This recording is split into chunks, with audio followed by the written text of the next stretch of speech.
जय श्री राम एवरीवन। मैं हूं प्रीतम और आप सबका वेलकम है हमारे यूट्यूब की क्लासरूम के अंदर।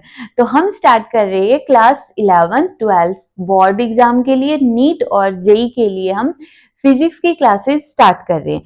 आज हमारा फर्स्ट लेक्चर है यूनिट एंड मेजरमेंट के ऊपर। क्लास 11 की यूनिट हम स्टार्ट कर रहे हैं, क्लास 12 भी साथ की साथ चलेगी, ठीक है।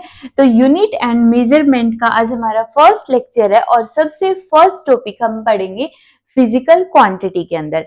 इस पूरे लेक्चर के अंदर हम पढ़ेंगे फिजिकल क्वांटिटीज क्या होती है, फंडामेंटल क्वांटिटीज क्या होती है, डिराइव्ड यूनिट क्या होती है और सप्लीमेंट्री यूनिट्स कौन कौन सी होती है, और scalar quantities, vector quantities, tensor quantities और कुछ न्यूमेरिकल्स हम इसके देखेंगे। तो स्टार्ट करें, ठीक है।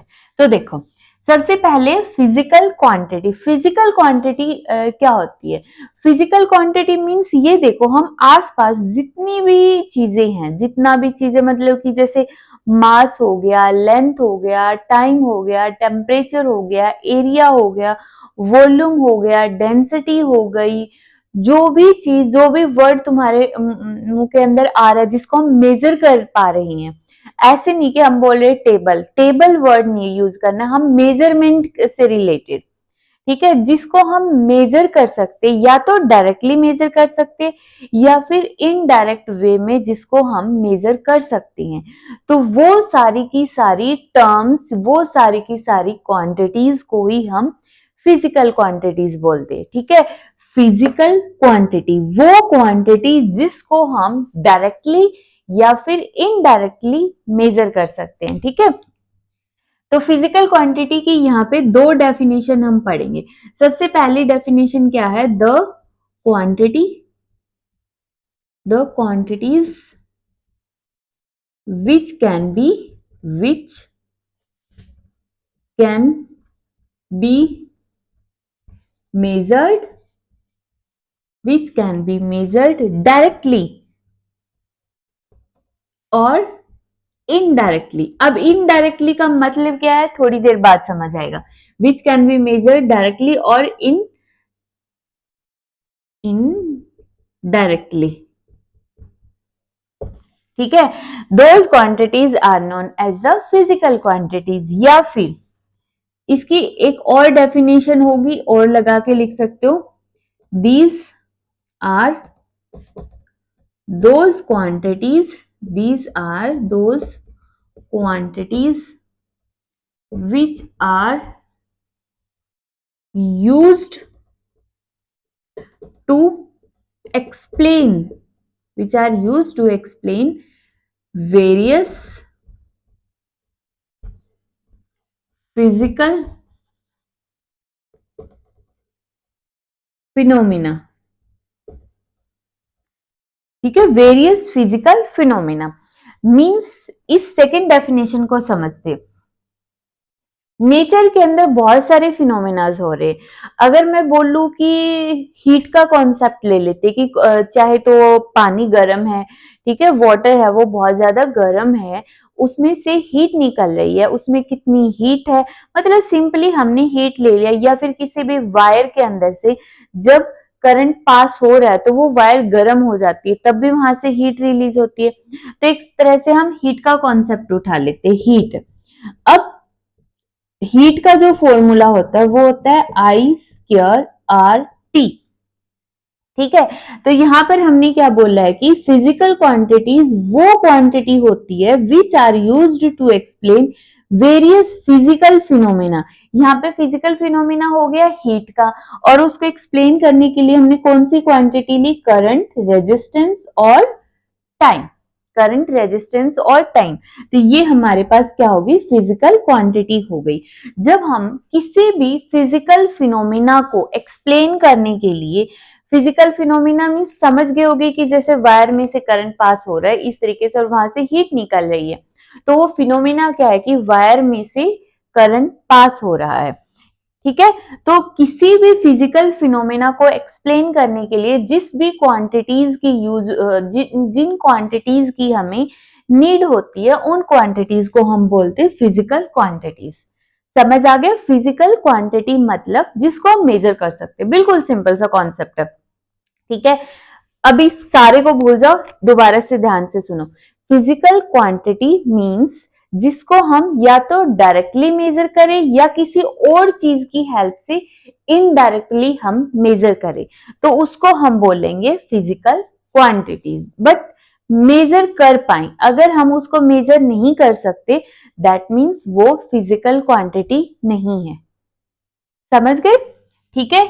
या फिर इसकी सेकंड डेफिनेशन, किसी भी फिजिकल फिनोमेना को एक्सप्लेन करने के लिए हम जिन क्वांटिटीज का यूज कर सकते हैं वो सारी क्वांटिटीज, चाहे वो 10 क्वांटिटीज है, 20 क्वांटिटीज है, 50 है, 100 है या 200 है, 200 है, जितनी भी क्वांटिटीज है वो सारी क्या हो जाएंगी, फिजिकल क्वांटिटीज हो जाएंगी। ठीक है।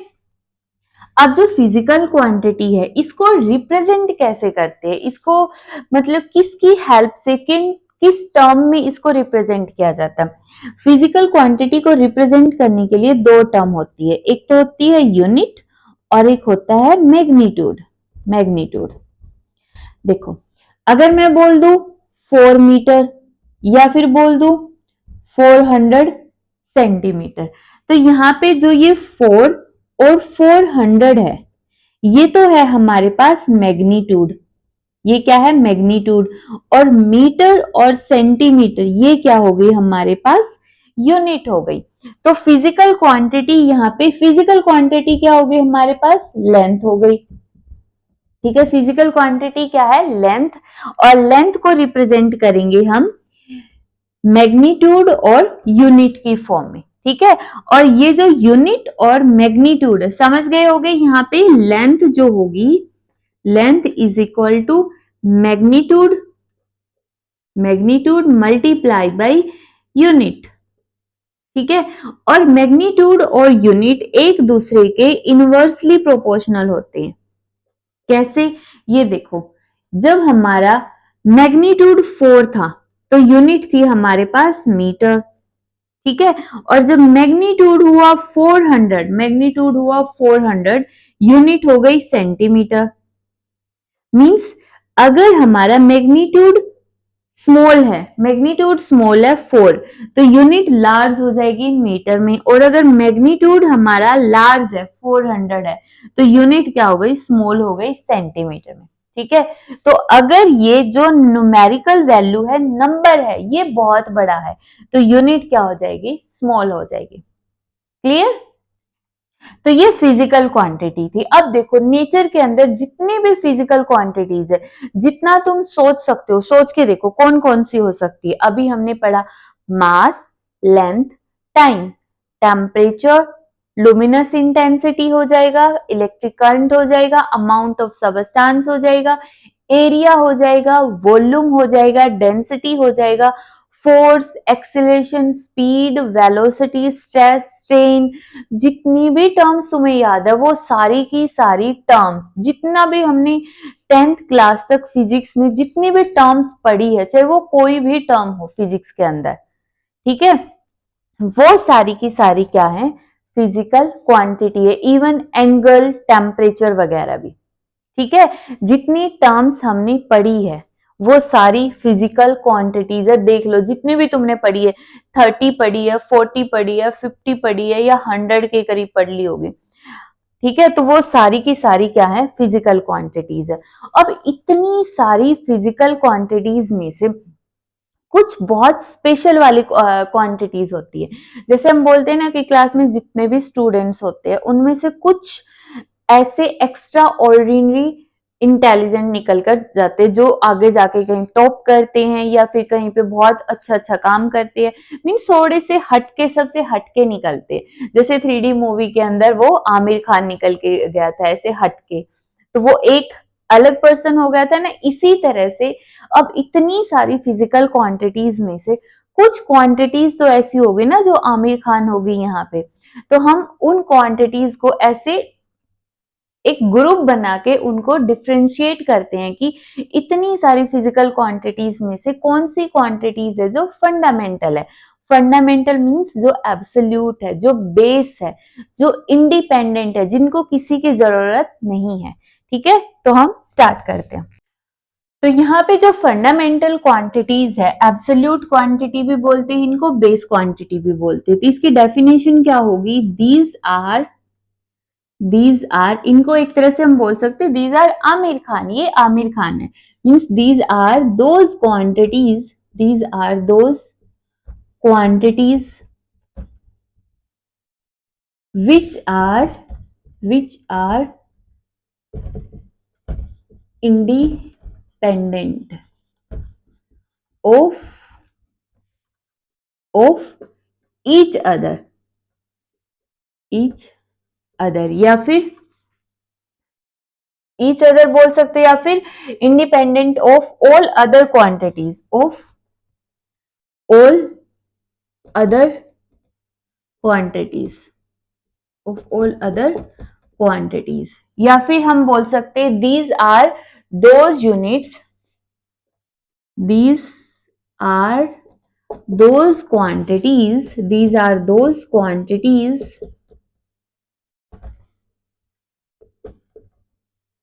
which do not require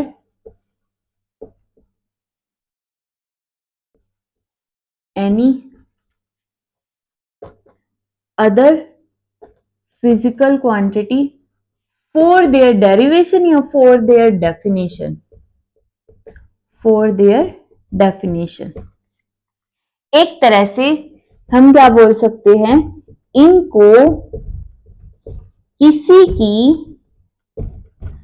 जरूरत नहीं है, इनको किसी की जरूरत नहीं है। ठीक है, एक तरह से इनको किसी की जरूरत नहीं होती, ये अपने आप में कंप्लीट है, अपने आप में पूर्ण है, संपूर्ण है, जो भी समझते हो। ठीक है, एब्सोल्यूट क्वांटिटीज या फिर फंडामेंटल क्वांटिटीज वो क्वांटिटी होती है जिनको खुद को एक्सप्लेन करने के लिए किसी तीसरे की, किसी दूसरे की जरूरत ना पड़े। जैसे हम बोलेंगे कि यहाँ पे हो गया मास, या मास की डेफिनेशन जब हम पढ़ते हैं तो उसमें कोई और लेंथ, अब इसको देखो एक बार ध्यान से समझो, मैं पहले लिख देती हूँ कि कौन कौन सी फंडामेंटल क्वांटिटीज है, फिर मैं इसको एक्सप्लेन करूंगी कि इनको किस तरह से किसी और की जरूरत नहीं होती। ठीक है, लिखो मास,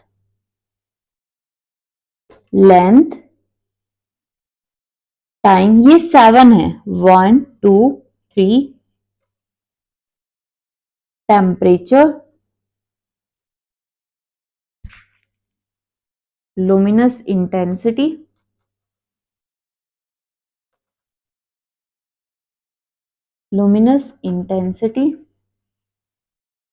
electric current,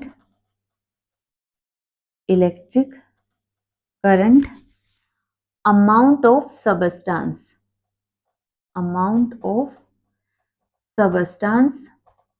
अगर कुछ, अब फर्स्ट यूनिट जो है ना हमारी, यूनिट एंड मेजरमेंट, इसमें बहुत सारी टर्म्स ऐसी मिलेगी जो तुमने अभी तक 10th क्लास तक नहीं पढ़ी होगी और इसमें भी अच्छे से समझ नहीं आएगी।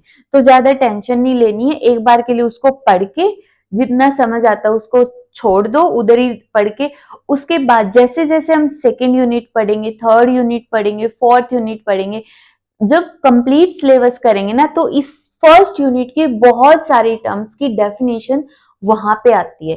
एक तरह से फर्स्ट यूनिट बेस भी है सारी यूनिट्स का, प्लस सारी यूनिट्स को समझने के बाद फर्स्ट यूनिट बहुत अच्छे से समझ आती है। फर्स्ट यूनिट की बहुत सारी टर्म्स समझ में आती है एक्चुअल में। ठीक है, तो स्ट्रेस मत लेना कि इसमें से कोई टर्म तुम्हें समझ नहीं आ रही है, आ जाएगी आराम से। मास जिसको हम मेजर करते हैं किलोग्राम में, लेंथ को मीटर में, टाइम को सेकेंड में, टेम्परेचर को केल्विन में या फिर डिग्री सेल्सियस में, लुमिनस इंटेंसिटी को कैंडला में, इलेक्ट्रिक करंट को एम्पियर में, अमाउंट ऑफ सब्सटेंस को मोल के अंदर। ठीक है, तो अब देखो मैं एक एग्जांपल लिखती हूं, एक है लेंथ, एक है एरिया, एक है डेंसिटी। इनमें से देखो कौन सी इंडिपेंडेंट है जिसको किसी की जरूरत नहीं है।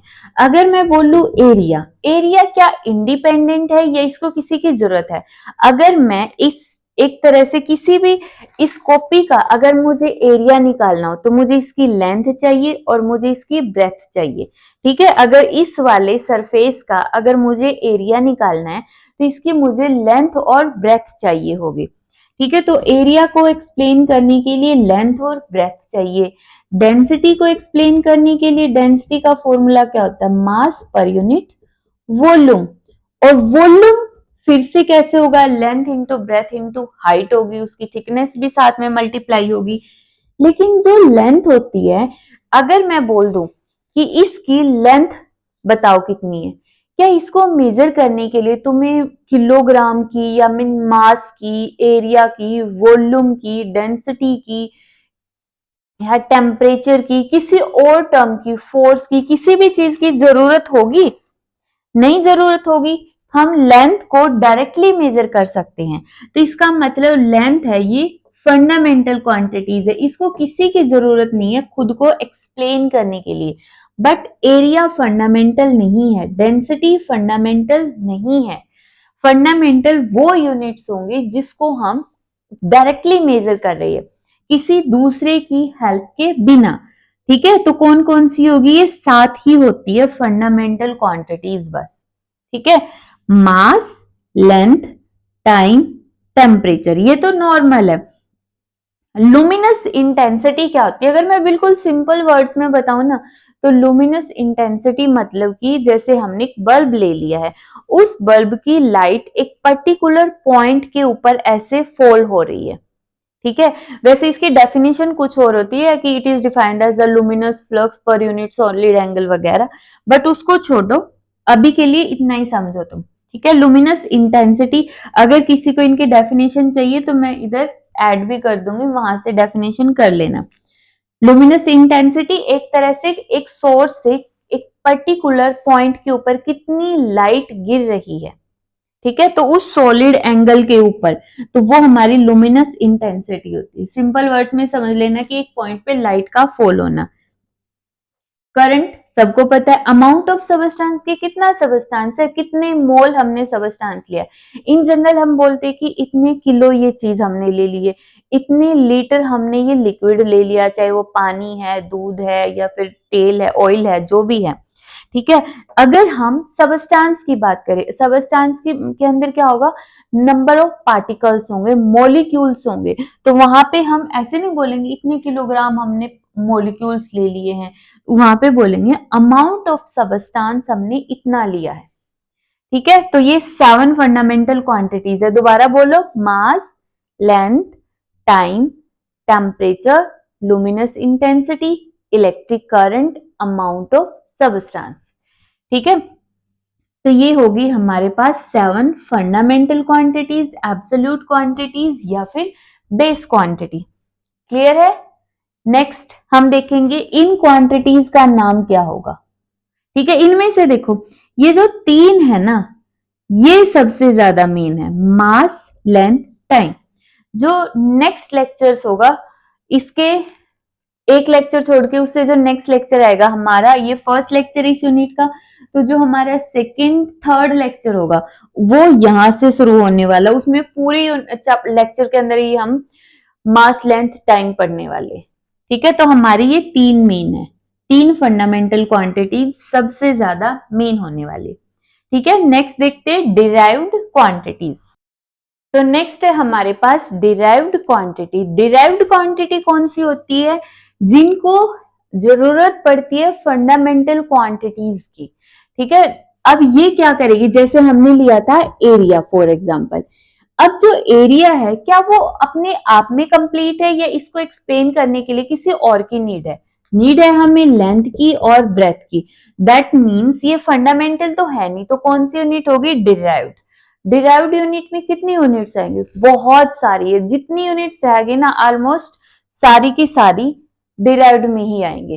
कैसे, एरिया हो गया, डेंसिटी हो गया, फोर्स हो गया, एक्सेलरेशन हो गया, प्रेशर हो गया, ठीक है, वेलोसिटी हो गई, मोमेंटम हो गया, टॉर्क हो गया, जितनी भी टर्म्स तुम्हें याद है, स्ट्रेस हो गया, स्ट्रेन हो गया, जितनी भी टर्म्स तुम्हें याद है, वो सारी की सारी उन 7 यूनिट्स को छोड़ के और एंगल को छोड़ के सारी की सारी डिराइव्ड क्वांटिटी होती है। अब इन सारी क्वांटिटीज को डिराइव करने के लिए हमें जरूरत होती है फंडामेंटल क्वांटिटीज की। ठीक है, तो इसलिए हम इनको बोलते हैं डिराइव्ड क्वांटिटी। डेफिनेशन क्या होगी? These physical quantity can be derived bye suitable multiplication और डिवीजन। या तो हम करेंगे मल्टीप्लाई या फिर हम करेंगे डिवाइड। सुटेबल मल्टीप्लीकेशन और division of different power of fundamental quantity. Different power, जैसे इसमें क्या हो गई, मास और वॉल्यूम मतलब की लेंथ की क्यूब, तो पावर डिफरेंट हो गई ना फंडामेंटल क्वांटिटी की। तो ये क्या होगी? डिराइव्ड बाय सुटेबल मल्टीप्लीकेशन और division of different power of fundamental quantity.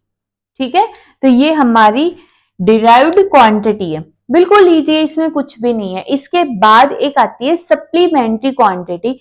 Means supplementary क्या है कि एक सबसाइडरी है, एक तरह से सेकेंडरी बोल सकते हो, सबसाइडरी क्वांटिटीज बोल सकते हो। मींस इन दोनों के साथ, फंडामेंटल और डिराइव्ड के साथ, कई बार हमें कुछ एक दो वैल्यूज की और जरूरत होती है। एंगल स्पेशली जो सप्लीमेंट्री यूनिट्स है उसमें सिर्फ और सिर्फ एंगल आता है, एक प्लेन एंगल और एक सॉलिड एंगल। तो वो दोनों पढ़ने, बट इंपॉर्टेंट है दोनों के दोनों। स्टार्ट करते हैं नेक्स्ट। तो नेक्स्ट है हमारे पास सप्लीमेंट्री यूनिट्स या फिर सेकेंडरी यूनिट्स या फिर सबसाइडरी यूनिट्स। मींस एक तरह से ये हेल्पिंग यूनिट्स है फंडामेंटल और डिराइव्ड यूनिट्स की। ठीक है, एक तरह से हेल्पिंग यूनिट्स है ये। अब ये है कौन कौन सी? अगर हम यूनिट की बात करें तो रेडियन और स्टीरेडियन, रेडियन और स्टीरेडियन। और अगर हम फिजिकल क्वांटिटी की बात करें तो कौन सी हो गई? प्लेन एंगल और सॉलिड एंगल। जैसे मास की यूनिट होती है किलोग्राम, इसी तरह प्लेन एंगल की यूनिट है रेडियन और सॉलिड एंगल की यूनिट है स्टीरेडियन। अब प्लेन एंगल क्या होता है और सॉलिड एंगल क्या होता है, इनको समझना है ध्यान से, बिल्कुल इजी है। ठीक है, तो सबसे पहले हम एक सर्कल ड्रॉ कर लेते हैं। ये हो गया सर्कल, ये हो गया इस सर्कल का सेंटर और ये हो गई इसकी रेडियस। ठीक है, ये इसकी रेडियस होगी। अब यहां पे देखो, इस सेंटर के ऊपर अगर मैं बोल दूं इस सर्कल की इतनी आर्क हमने ले ली है, पता होगा कि इसको हम क्या बोलते हैं? सर्कल के एक छोटे से सेगमेंट को, इस छोटे से पार्ट को हम क्या बोलेंगे? आर्क बोलेंगे। इस आर्क की जो लेंथ होगी वो हम मान लेते हैं ds है। मान लिया कि इसका जो कंप्लीट सरकमफ्रेंस है वो s है और यहाँ पे छोटा सा पार्ट है, इसको हमने ds बोल दिया। d मतलब कि स्मॉल पार्ट। इस छोटी सी आर्क ने जो इसके सेंटर के ऊपर एंगल बनाया है उसको हम, एंगल भी स्मॉल बनेगा तो उसको हम d थीटा बोल देते हैं। ठीक है, अब हमें पता है एंगल का फॉर्मूला क्या होता है? Angle is equal to arc divide by radius. Angle D theta है, आर्क डी एस है और रेडियस है आर। तो ये हो गया हमारे पास प्लेन एंगल। प्लेन एंगल एक तरह से हमारे पास कहां पे बन रहा है? 2D के अंदर। ये 2D के अंदर बन रहा है और इसकी मैक्सिमम वैल्यू कितनी होगी? मैक्सिमम वैल्यू 180 ऊपर 180 नीचे, मैक्सिमम वैल्यू होगी 360 या फिर हम बोल देंगे 2 पाई प्लेन एंगल की। सिंपल 2D के अंदर जो कॉपी में हम एंगल बनाते हैं ना वो प्लेन एंगल बन सकता है, सॉलिड एंगल कॉपी में नहीं बनेगा। 2D कॉपी हमारी 2D हो गई ना, तो प्लेन जो पेपर होगा हमारा कॉपी का, इस तरह से ये वाला जो पेज होगा इस पे हम प्लेन एंगल बना सकते हैं। ठीक है, अब यहां से हमें ये तो पता चल गया कि ये हमारा प्लेन एंगल है, इसकी यूनिट होगी रेडियन। जैसे मास की यूनिट होती है किलोग्राम, इसी तरह से प्लेन एंगल की यूनिट होगी रेडियन। ठीक है, अब देखो 1 रेडियन किसके इक्वल होगा, जैसे हम बोल दे कि 1 किलोग्राम किसके इक्वल होता है, या फिर फॉर एग्जांपल मैं बोल दूं वॉल्यूम का फॉर्मूला क्या होगा, वॉल्यूम का फॉर्मूला होगा length into breadth into height. अगर मैं बोल दूं ये मीटर के अंदर है, मीटर 1 मीटर 1 मीटर 1 मीटर, तो वॉल्यूम कितना हो गया 1 मीटर क्यूब। तो अब मुझे डिफाइन करना है कि 1 मीटर क्यूब वॉल्यूम कब होगा, जब लेंथ ब्रेथ और हाइट 1 मीटर होगी, तभी वॉल्यूम भी 1 होगा। तो यहाँ पे 1 रेडियन को डिफाइन करना है। एग्जाम में डेफिनेशन दोनों आ सकती है, वो बोल सकते हैं कि यहाँ पे सप्लीमेंट्री यूनिट या फिर सेकेंडरी यूनिट या फिर सब साइडरी यूनिट एक्सप्लेन करो, या फिर वो बोल सकते हैं 1 रेडियन एंगल को एक्सप्लेन करो। ठीक है, 1 रेडियन कब होगा, देखो डी थीटा की वैल्यू ये बोल रहे हैं, डी थीटा हो गया 1 रेडियन।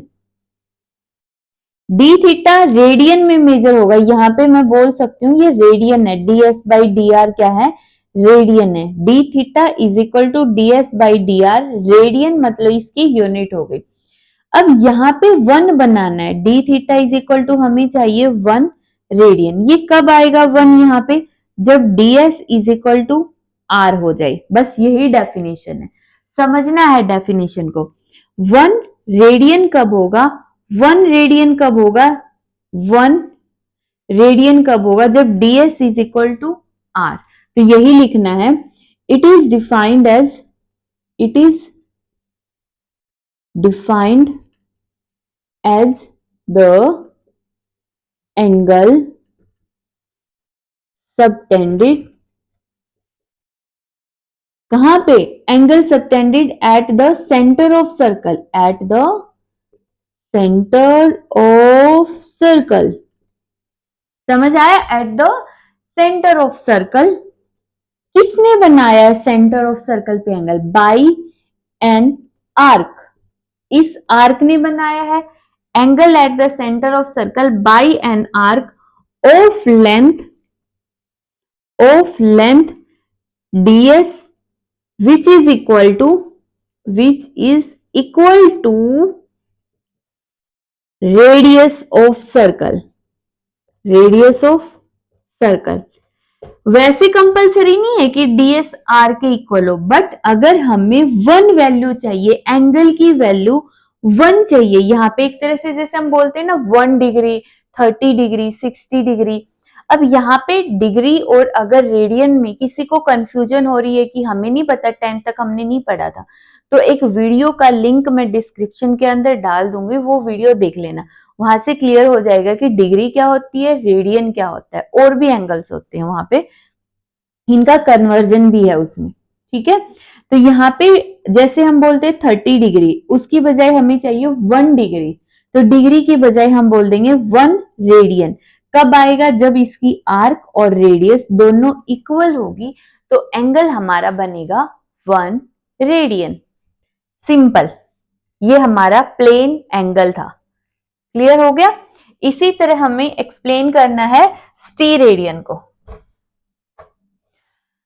स्टीरेडियन क्या होगा, अब ये जो टर्म है ये होती है हमारी 3D के अंदर, 3D के अंदर एक तरह से हम आइसक्रीम देखी है ना सभी ने, ये आइसक्रीम हो गई, ठीक है, इसके अंदर आइसक्रीम है।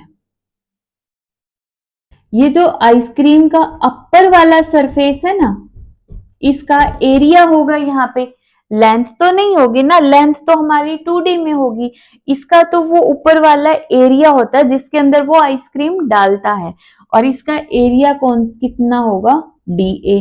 अब इसकी रेडियस कितनी होगी, रेडियस तो वही होगी r। यहाँ पे इसने जो एंगल बनाया है, ये एंगल भी क्या होगा, एक छोटा सा सरफेस एरिया होगा, जो आइसक्रीम हम खाने के बाद वो नीचे वाली एक कोन रह जाती है ना, और उस कोन के अंदर भी वो आइसक्रीम दिखती है हमें यहाँ से, वो जो थोड़ी सी आइसक्रीम का वो सरफेस एरिया दिखता है, वो होगा हमारा सॉलिड एंगल। ये एंगल होगा सॉलिड एंगल, जिसको ग्रीक लैंग्वेज में एक वर्ड है ना, ये वाला वर्ड, ग्रीक लैंग्वेज में इसको ओमेगा बोलते हैं। तो सॉलिड एंगल को रिप्रेजेंट करने के लिए हम डी ओमेगा बोलेंगे, डी ओमेगा। क्लियर है? तो यहाँ पे ये हो गया डी ओमेगा, जो किसके इक्वल होगा, वही angle is equal to arc कितनी है डी ए, रेडियस कितनी है आर, बट नहीं आर नहीं होगा, यहाँ पे रेडियस का स्क्वायर होगा। क्या होगा, रेडियस का स्क्वायर। क्लियर है?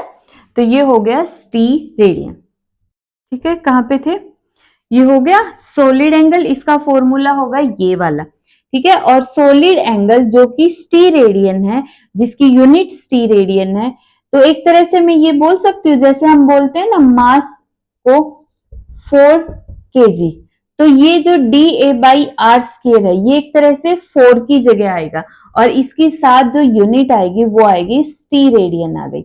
अब मुझे चाहिए 1 टी रेडियन। 1 टी रेडियन कब आएगा, डी ओमेगा की वैल्यू 1 कब आएगी, जब D A is equal to होगा आर स्क्वायर, जब इसका एरिया, अपर सरफेस का एरिया रेडियस के स्क्वायर के इक्वल होगा, तब इसकी वैल्यू आएगी सॉलिड एंगल की 1 टी रेडियन। ठीक है, इसकी वैल्यू होगी, मैक्सिमम वैल्यू होगी 4 पाई, इसकी मैक्सिमम वैल्यू है 4 पाई। पाई कितना होता है, 180 होता है, तो इसकी मैक्सिमम वैल्यू 4 पाई होगी। तो अभी यहाँ पे 1 टी रेडियन को हमें एक्सप्लेन करना है। ठीक है, तो एज इट इज डेफिनेशन लिखो सबसे पहले। तो it is defined as the angle subtended at the centre of, यहां तक हमें कहां तक लिखना है, इधर तक, सेम डेफिनेशन लिखो। It is defined as the angle subtended at the centre of तक, ऑफ तक लिखा, same definition. It is defined as the angle subtended at the centre of sphere, at the centre of sphere by its surface, by its surface whose by its surface whose area is equal to, by its surface whose area is equal to square of, whose area is equal to square of radius, whose area is equal to square of radius। ठीक है, जब area radius के square के equal होगा, तो जो solid angle है उसकी वैल्यू हो जाएगी 1 टी रेडियन। ठीक है, यही तो हमें चाहिए था, सॉलिड एंगल। ठीक है, क्लियर हो गया 2D के अंदर, 3D के अंदर क्लियर है, सारी यूनिट्स क्लियर होगी। अब हमें थोड़ी सी देर का टॉपिक हो रहता है स्केलर क्वांटिटी, वेक्टर क्वांटिटी और टेंसर क्वांटिटी।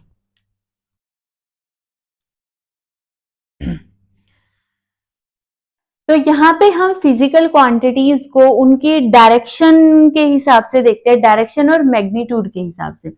स्केलर क्वांटिटी क्या होती है, वो quantities, these are those quantities which has, these are those quantities which has only magnitude, only magnitude, जिनका सिर्फ मैग्नीट्यूड होता है, नॉट डायरेक्शन।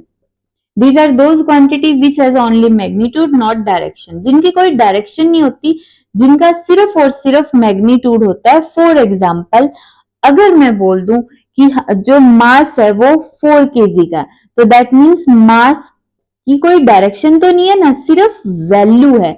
मैग्नीट्यूड का मतलब ये वैल्यू होती है। ठीक है, तो जिसकी सिर्फ और सिर्फ वैल्यू होती है उसको हम बोलते हैं मैग्नीट्यूड। टेम्परेचर हो गया कि टेम्परेचर कितना, 30 डिग्री 40 डिग्री, डायरेक्शन तो नहीं है उसकी, तो मतलब वो स्केलर क्वांटिटी है। अगर मैं अब साथ में ये देख लो एक बार, दीज आर, मैं पूरी डेफिनेशन लिख देती हूँ एक, these are those quantities, these are those quantities which have both magnitude and direction, which have both magnitude and direction, जिसकी मैग्नीट्यूड और डायरेक्शन दोनों होती है। अब इसको समझने के लिए ना एक एग्जांपल लेते हैं। देखो, जैसे मैंने बोल दिया एक बाइक है, वो 60 किलोमीटर पर आवर की स्पीड से मूव कर रही है।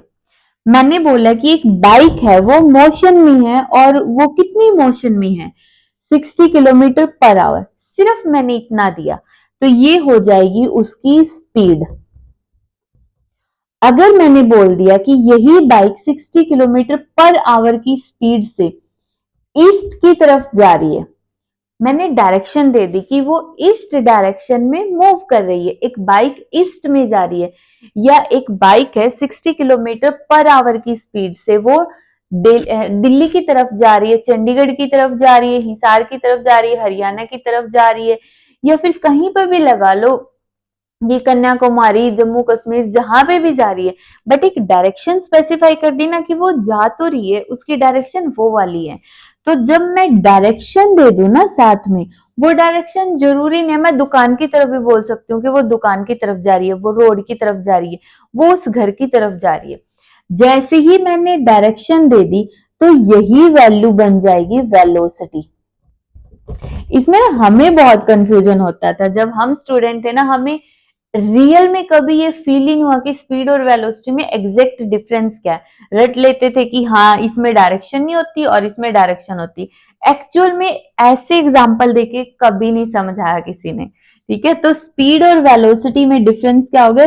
स्पीड में वैल्यू देंगे, डायरेक्शन मेंशन ही नहीं करेंगे, और अगर डायरेक्शन को भी मेंशन कर दिया दैट मीन्स अब वो स्पीड नहीं रही है, वेलोसिटी बन गई है।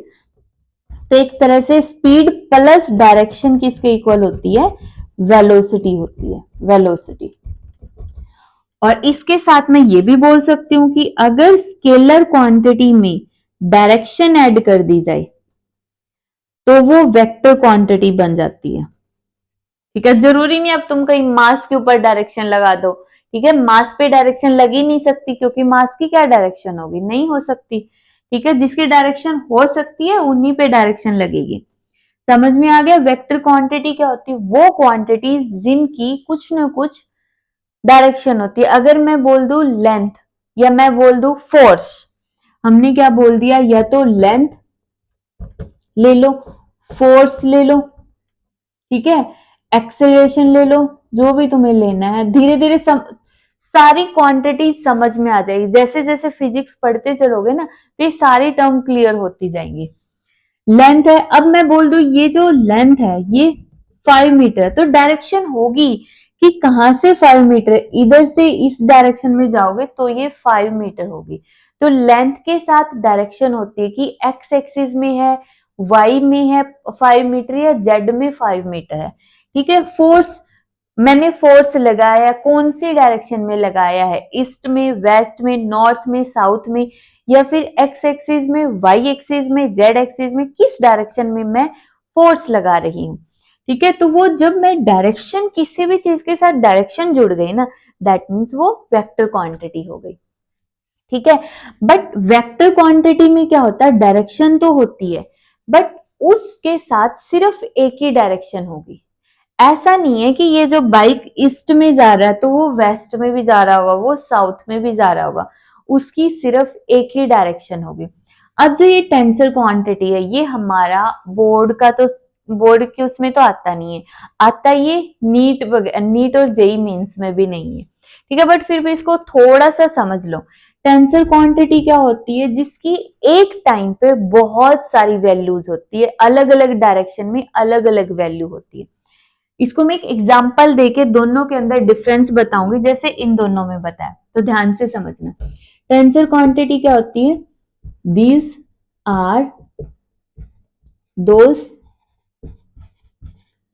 quantities which has many direction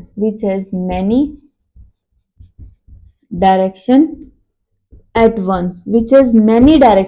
once, एक टाइम पे जिसकी बहुत सारी डायरेक्शंस होगी तो उसको हम बोलते हैं टेंसर क्वांटिटी। इसका एग्जांपल जो तुम्हें नहीं पता होगा क्या होता है, स्ट्रेस होता है, स्ट्रेन होता है, मोमेंट ऑफ इनर्शिया होता है। एक भी टर्म नहीं पढ़ी है 10th तक, ना स्ट्रेस पढ़ा है, ना स्ट्रेन पढ़ा है, ना मोमेंट ऑफ इनर्शिया पढ़ा है। इलेक्ट्रिकल परमिटिविटी होती है,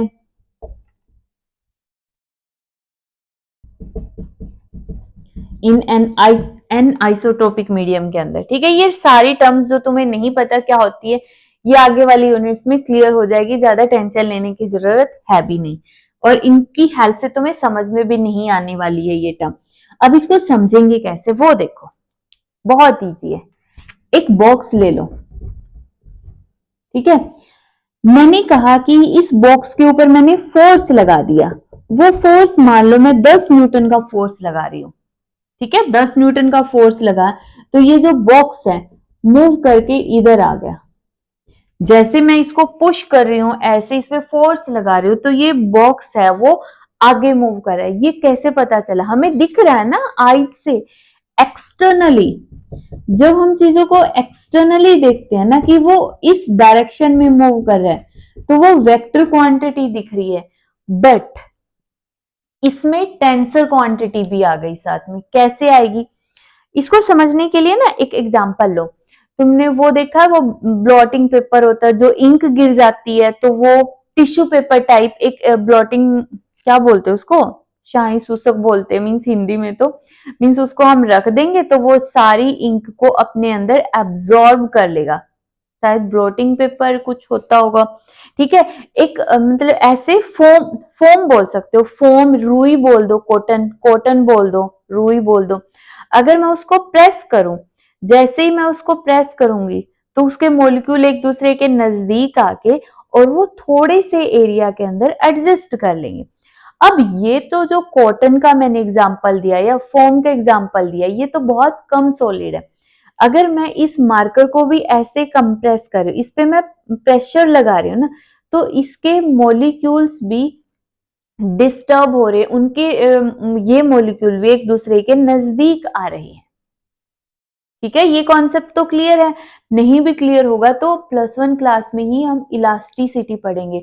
अभी तो तुम्हें ये भी पढ़ना है कि ये जो इतने बड़े बड़े ब्रिज होते हैं ना, और इन पे हम चलते हैं, तो वो भी कंप्रेस होते हैं, हमारे वेट से भी कंप्रेस होते हैं। जब उनके ऊपर से व्हीकल जाते हैं तो वो कंप्रेस होते हैं, वो बेंड भी होते हैं, जो हमें दिखते नहीं है लेकिन वो बेंड भी होते हैं, फिर वापिस से अपनी ओरिजिनल शेप में आ जाते हैं। ये हम आगे पढ़ेंगे, ठीक है। अब ये समझ गए, जब मैंने इस बॉक्स के ऊपर ऐसे फोर्स लगाया है तो ये बॉक्स एक्सटर्नली तो हमें लगेगा कि एक डायरेक्शन में जा रहा है, तो ये यहाँ पे वेक्टर क्वांटिटी होगी क्योंकि इसमें एक डायरेक्शन आ गई कि ये उस तरफ चला गया, ठीक है। बट जब हम इस बॉक्स के अंदर बैठ के देखें, इस बॉक्स के अंदर बैठ जाओ इधर, तो यहाँ पे एक टर्म आती है जिसके बारे में भी तुम्हें नहीं पता होगा, आगे पढ़ोगे, शियर स्ट्रेस।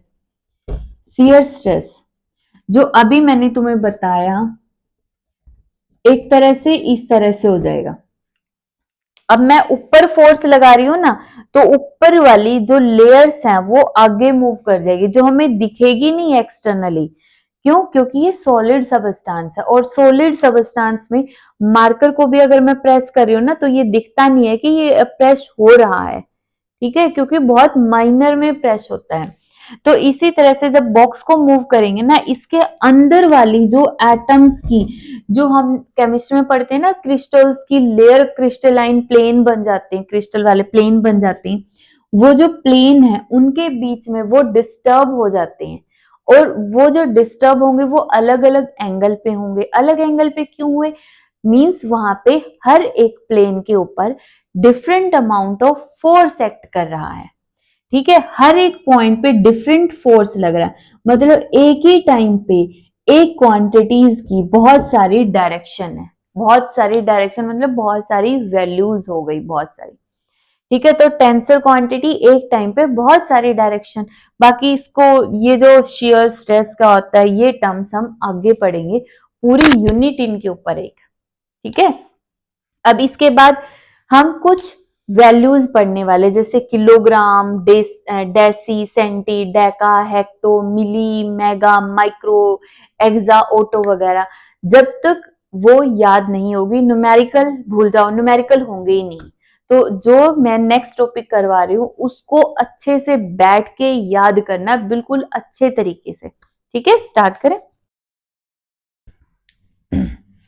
देखो, ऐसा ही पैरीफिक्सिस, जैसे किलोग्राम बोलते हैं ना, तो यहाँ पे जो किलो वर्ड होगा उसको हम प्रीफिक्स बोलते हैं। अब पहले इनको लिख लेते हैं हम। यहाँ पे क्या होगा, deca, hecto, kilo, mega, giga,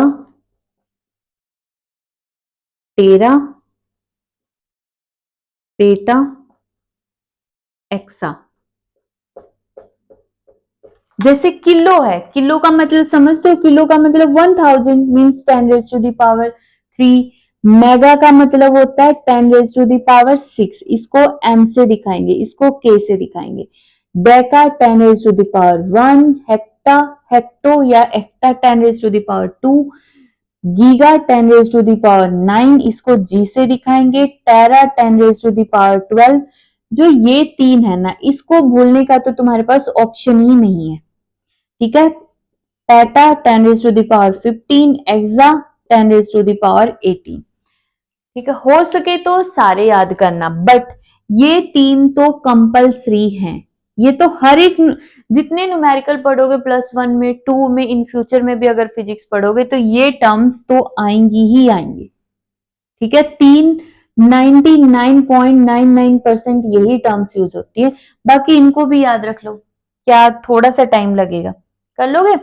इसी तरह से ये तो पॉजिटिव वाली टर्म्स है, इसी के साथ हम नेगेटिव वाली टर्म्स देखते हैं। Deci, centi, milli, micro, okay, nano, pico, fermi बोल दो या फेम्टो बोल दो, और अटो, ओटो, अटो, जो भी बोलना है।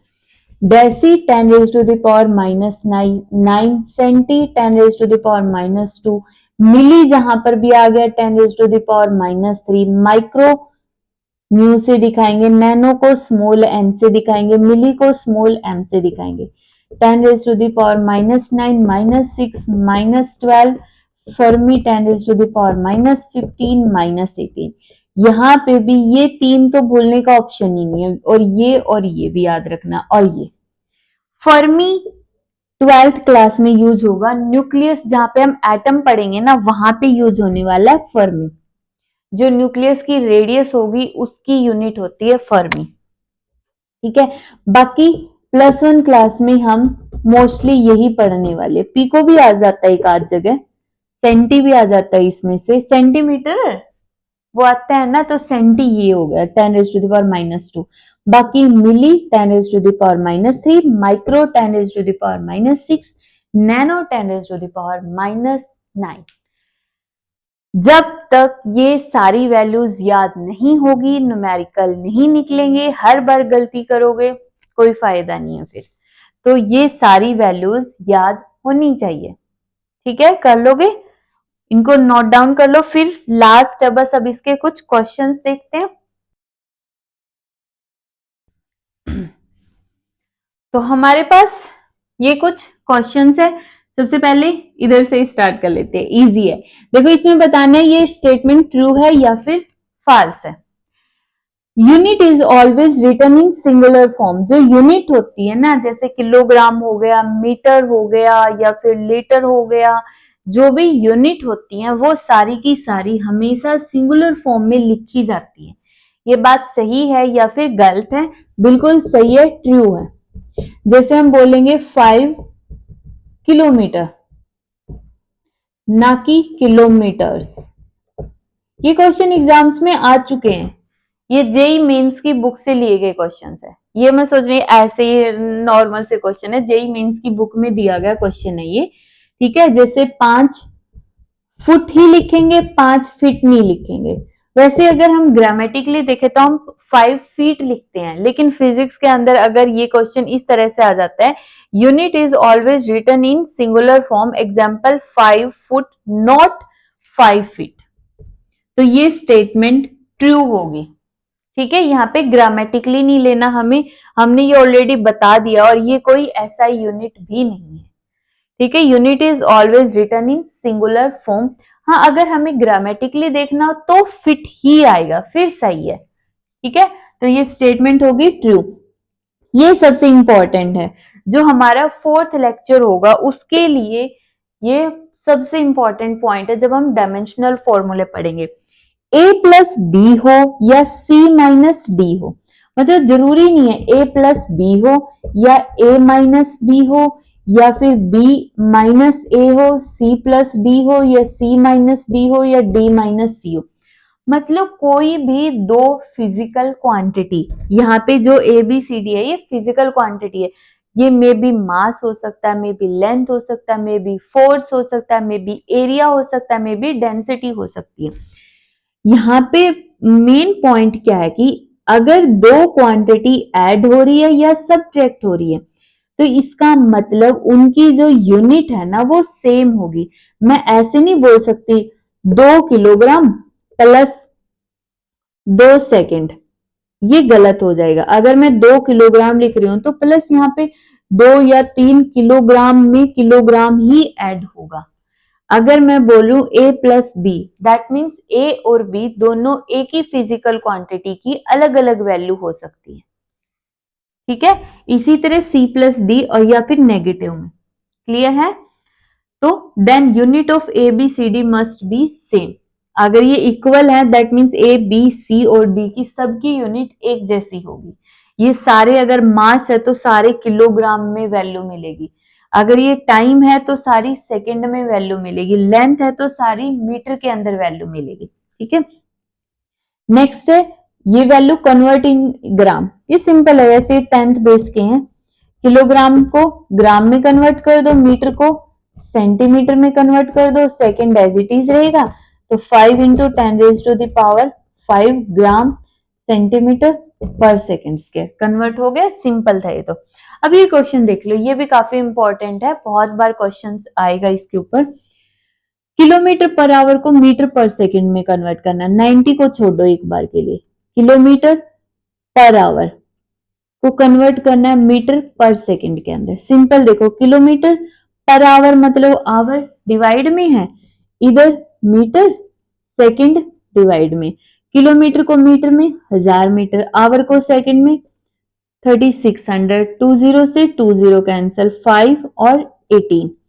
तो अगर मैं बोलूं 1 किलोमीटर पर आवर तो ये किसके इक्वल होगा, 5/18 मीटर पर सेकेंड। अगर ये याद रखना है तो याद रख सकते हो, बाकी मोस्टली याद हो जाती है ये वाली टर्म। जब 11th करोगे ना लास्ट तक, बहुत बार ऐसा कन्वर्जन आएगा किलोमीटर पर आवर को मीटर पर सेकंड में कन्वर्ट करने वाला, कि तुम्हें ये याद हो जाएगा। अगर ना याद हो तो इसको अपना निकाल के देख लेना, या फिर 1 मीटर पर सेकंड होता है 18/5 किलोमीटर पर आवर के इक्वल। ठीक है, कन्वर्जन है। अब देखो हमारे पास 90 किलोमीटर, 1 किलोमीटर इतने के इक्वल होगा, 90 kilometre per hour is equal to 5/18 multiply by 90 metre per second. ठीक है, तो कितना हो गया, 25 मीटर पर सेकेंड। अगर मैं 90 किलोमीटर पर आवर, मैं बोल रही हूँ बाइक है वो 90 किलोमीटर पर आवर की स्पीड से चल रहा है, तो मीटर में उसकी स्पीड बताओ, तो वो कितनी होगी, 25 मीटर पर सेकेंड उसकी स्पीड होगी। ठीक है, तो आई होप कि आज का जो भी ये लेक्चर था वो तुम्हें अच्छे से समझ आ गया होगा। अगर कोई डाउट है तो कमेंट सेक्शन के अंदर अपना डाउट छोड़ सकते हो, उसका आंसर मैं दे दूंगी। ठीक है, और अगर इसमें से कोई ऐसी टर्म्स है या कोई किसी टॉपिक के ऊपर अलग से वीडियो चाहिए जैसे टेंस और क्वांटिटी है तो भी बता देना। ठीक है, तो थैंक यू, जय श्री राम।